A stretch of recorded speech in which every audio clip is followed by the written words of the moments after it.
Hello children, how are you? I hope all of you are fine and safe at your home. Today I am going to teach class 7 English Literature chapter 9. Name of the chapter is The Story of an Invitation. We have read it two parts of this chapter. Today we will read third part and I will try to complete this chapter today, but let us see what is happening next. In this lesson, we have read that Bertha and Grace were living in a same room. They were the roommates. Bertha was a bright girl. She was liked by her teachers and friends, while Grace was a quiet girl. She was always dressed in mourn because she had no one in her life. The aunt who brought her up also died. In the vacation, Bertha was happy because in the vacation she was invited by her aunt to go to her aunt, and she shared this to Grace. Grace told that she would stay with Clerkman's room. Then Bertha told that she was very weak. How would she pass her time in Clerkman's room? Now let us read what happens next. What nonsense, she said aloud, so suddenly and forcibly that Grace fairly jumped. Loudly she said what nonsense it is, and she should say quickly and so forcibly that Grace jumped. What is? Oh, nothing much, said Bertha, getting up briskly.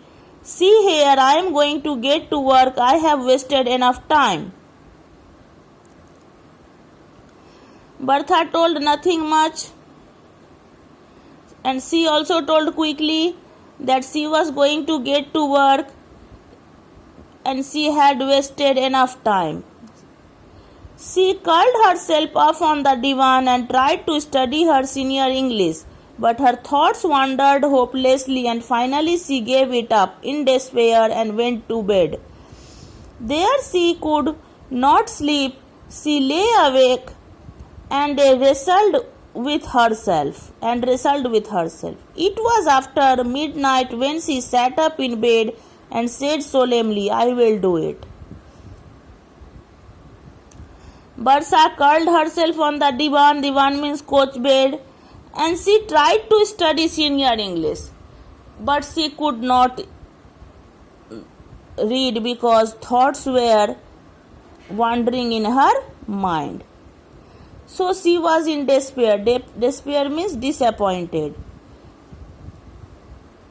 and she could not sleep. She lay awake. She was awake and fighting with herself, what to do, what not to do. In her mind, the thoughts were wandering. And it was after midnight, when she sat up in bed and said seriously, I will do it. She said seriously that she would do it. Next day, Bertha wrote a confidential letter to Aunt Meg.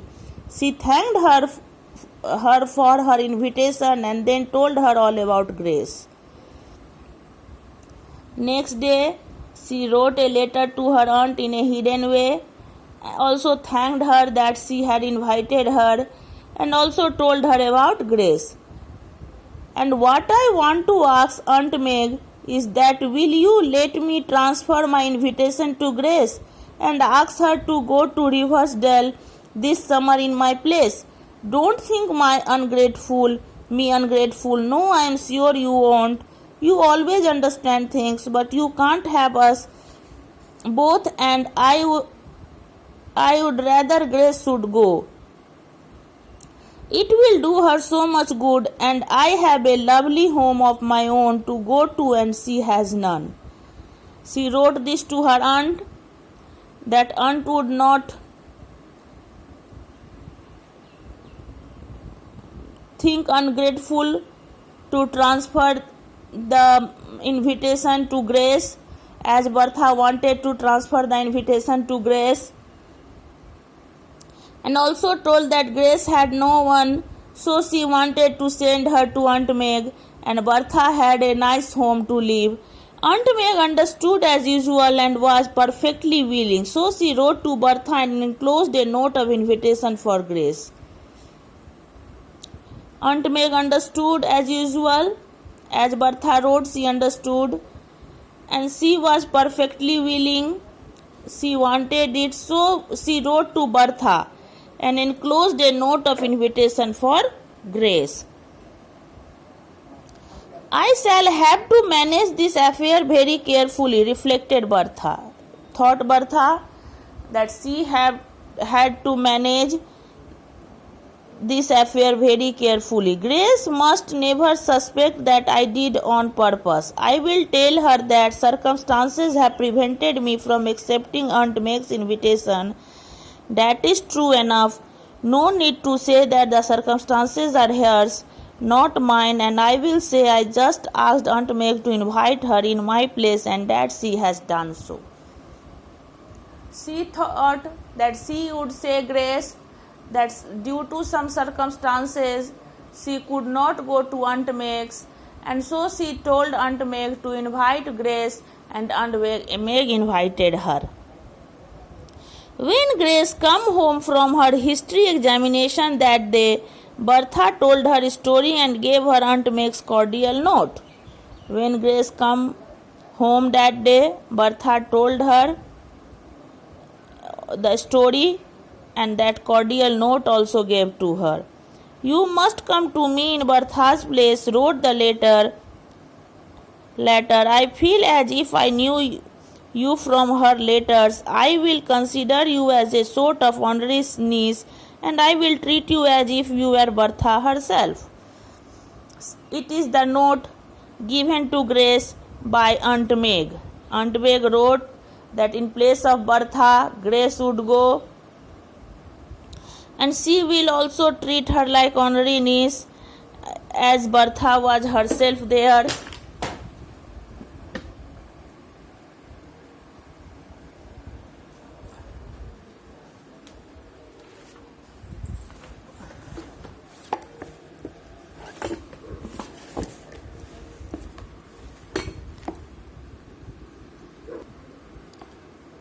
Isn't it splendid of Aunt Meg? Said Bertha diplomatically. Of course you will go, Grace.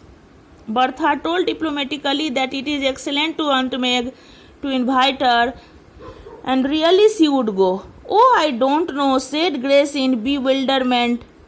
Are you sure you don't want to go, Bertha? Want to go? Then she asked that she was sure that she did not want to go. Indeed, I do want to go dreadfully, said Bertha frankly, but as I have told you, it's impossible. But if I am disappointed, Aunt Meg must not be. You must go, Grace, and that is all there is about it. She told Grace to go. In the end, Grace did so, a little puzzled and doubtful still, but thankful beyond words to escape the drudgery of the counter. Okay, today I have taught you of this. I will complete this lesson in the next literature class.